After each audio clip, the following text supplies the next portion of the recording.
I saw a rather alarming tweet earlier this week from Representative Marjorie Taylor Green, who wrote, here it is, where is it? There it is. I was attacked in a restaurant tonight by an insane woman and screamed at by her adult son. They had no respect for the restaurant or the staff or the other people dining or people like me who simply have different political views. They are self-righteous, insane, and completely out of control. I was sitting at my table working with my staff and never even noticed these people until they turned into demons. They do tend to do that. People used to respect others even if they had different views, but not anymore. Our country is gone. I have some questions because, yikes, I've seen that come out of the left as well. So joining us now is the Congresswoman herself to discuss what happened. Congresswoman, thank you so much for joining us. And I want to tell you, your good friend Alex Stein is here with us. So. Hey, Queen. Love you, Marjorie. So tell us what happened, because I mean, I know you're saying they're screaming at you. They obviously come up to your table. They're screaming at you. What are they saying to you? Like, what is their message while they're turning into demons and screaming at you? Well, so we were just having dinner, myself along with two members of my staff. We were actually preparing for the COVID Select Subcommittee hearing that we just had, and it was the following day.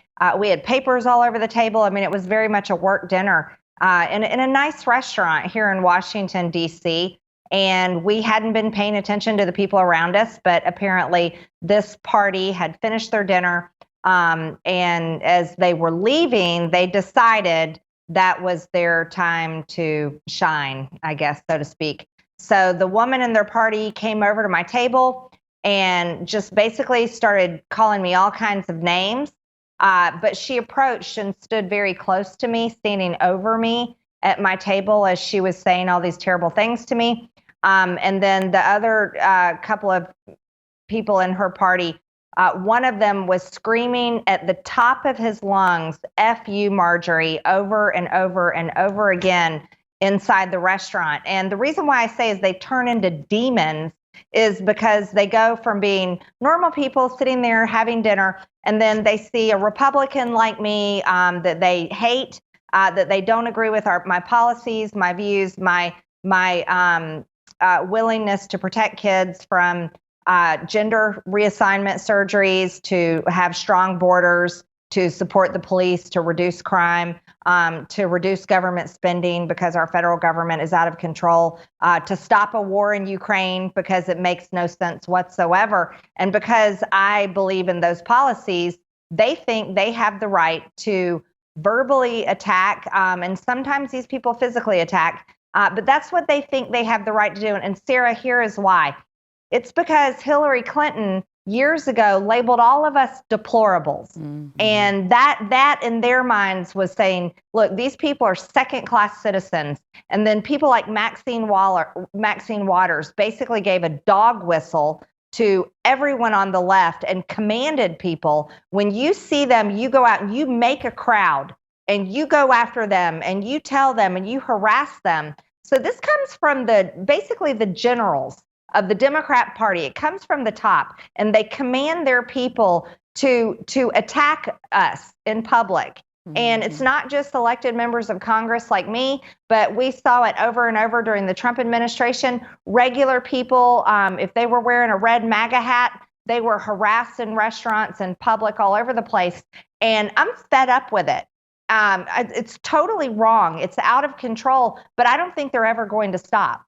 Yeah, I tend to agree with you there, and I want to bring up another one of your recent tweets that I feel like you got a lot of fake outrage over, which was, this seems like a good example of the point you were making with your national divorce tweet when you said we need a national divorce, we need to separate by red states and blue states and shrink the federal government. Everyone I talk to says this, from the sick and disgusting woke culture issues shoved down our throats to the Democrats' traitorous America Last policies. We are done. Now, you got a lot of, as I said, I'd like to say it's fake outrage from the left over this. Oh, she's calling for civil war. Oh, but I would just like to bring up, one of their own actually said this. I want to get your reaction to this, Congresswoman. One of their own actually said this like 2 years ago, back in 2021. I want to play for you the comments that Sarah Silverman made on her podcast. Watch. I mean, this may be a negative thought, or maybe a positive one. I don't know. But if people aren't getting along, like in relationship, they break up, So like, why don't we just finally just realize that these states aren't working and like divide up into like 2 or 3 countries of like USA 1 and USA 2. Strange. I don't seem to recall the outrage when it comes from one of their own. Congresswoman, your thoughts? Oh, yeah. Well, we're used to them being hypocrites, aren't we, Sarah? No, actually, national divorce is extremely popular on both sides of the aisle, and many different polls have shown that. This is what normal people every single day say. We're sick and tired of each other. For those of us on the right, we don't want men dressed in drag gyrating in front of our kids in school and out in parades and in the public square. We don't want that at all. And we don't want our kids told that there's more than 2 genders and you can be whatever you want if you have surgery and cut off your body parts. We think that's sick and disgusting. We think it's evil. We want to support our police to stop crime. We want secure borders. We don't want an invasion of people from all over the world and drugs and God knows what else. But we feel that way. But the left totally disagrees, and they're like bullies. Mm-hmm. And I've called them communist over and over because they have no respect for us. The left, they want to have their policies in their way, but so do their people. They vote for it. I mean, look at California, look at New York, look at some of these states. So it's not wrong to propose to reduce the size and the power and the control of the federal government and give more power and control to the states to have their own identities, so that strong red Republican states like Florida, Texas, Tennessee, Georgia, different states, that if they want to be as red and strong Republican as possible, they should be able to do it, and they should be able to tell Democrats to leave us alone. We refuse to go along with your woke ideology.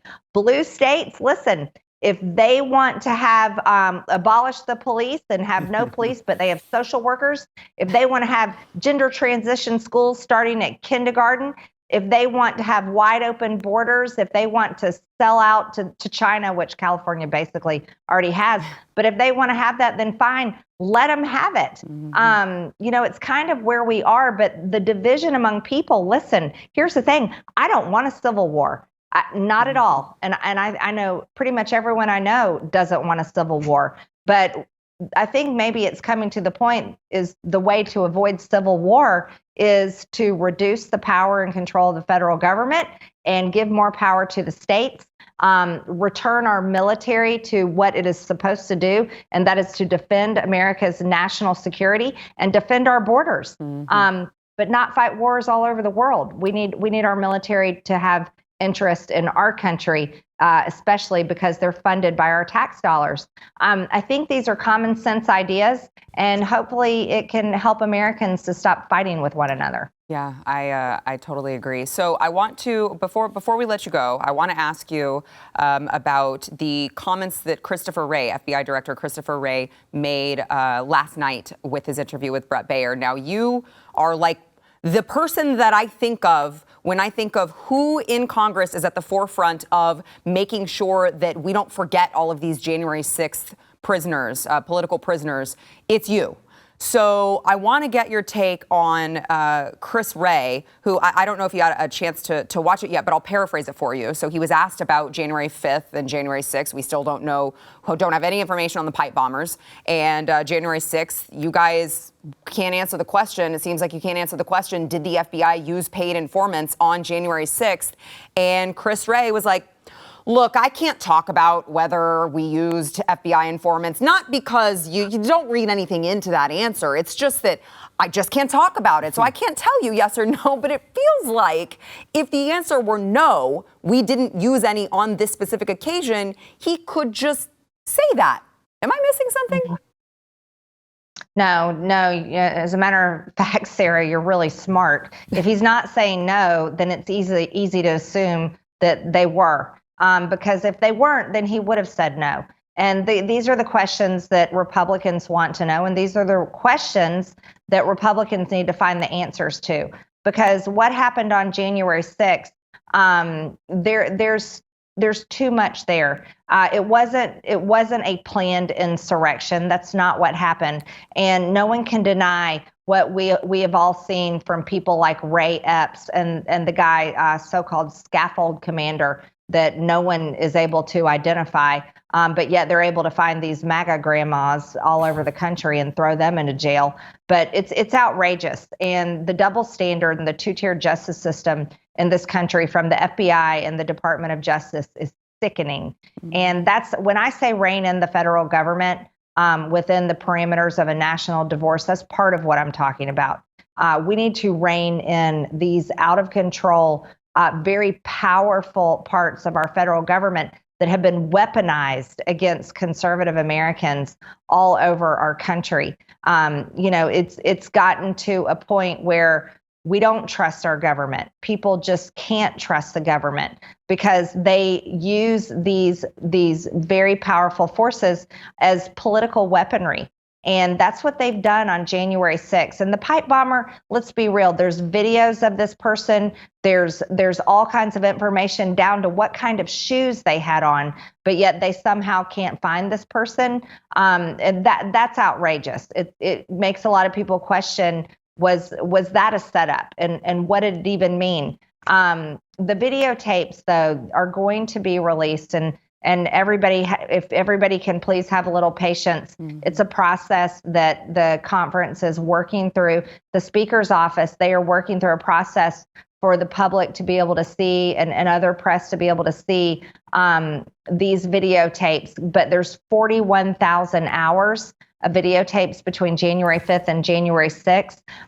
We have to do a good job with the release of portions of those videotapes from January 6th, because we can't give away the national security, and we have to protect our Capitol. But you know what? The Democrats didn't do that on the January 6th committee. They released video footage of Kevin McCarthy being taken out through areas where that should have never been seen. That information should have been kept secret. They released video footage of Mike Pence, Vice President Mike Pence, being taken out, and that should have been kept secret too, because there's certain escape routes that need to be protected and kept secret, simply for reasons everyone can understand. That's our national security.